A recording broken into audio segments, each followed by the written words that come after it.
పాటలో బూతులు ఉన్నాయని చెప్పేసి ఒక రిపోర్టర్గా ఆయన అడగాల్సిన బాధ్యత ఉంది కాబట్టి విన్నాడు కాబట్టి సొసైటీలో ఏంటంటే ఒక పాట రావాలంటే ఇంతకుముందు కంట్రోల్ ఉండేవి కొన్ని ఏదైనా కానీ ఒక పాట బయటికి రావాలంటే పోలీసుల తరపున కానీ ఏదో ఒకటి ఉండేది కానీ ఇప్పుడు ఈ సోషల్ మీడియా పెరిగిపోవడం వల్ల విపరీతంగా ఏ పడతా బయటకు వచ్చేస్తున్నాయి దానిలో ఉన్న పదాలు ఎంత ఘాటుగా ఉన్నాయి విన్నాళ్ళకైతే బాధ వేసిద్ది కదా మరి దాని గురించి స్పందించాడు ఒక రిపోర్టర్గా బాధ్యతగా అడిగాడు క్వశ్చన్ కానీ పోయి నువ్వు రిపోర్టర్గా వార్నింగ్ ఇస్తానంటే ఎట్లా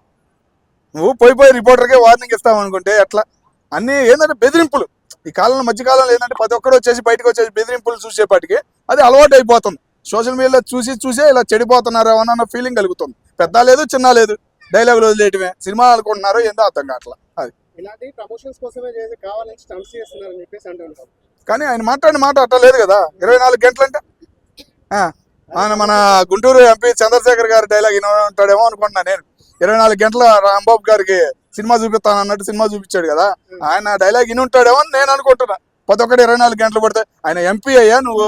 కామన్ మ్యాన్వి నీకు ఆయనకి తేడా లేదు అది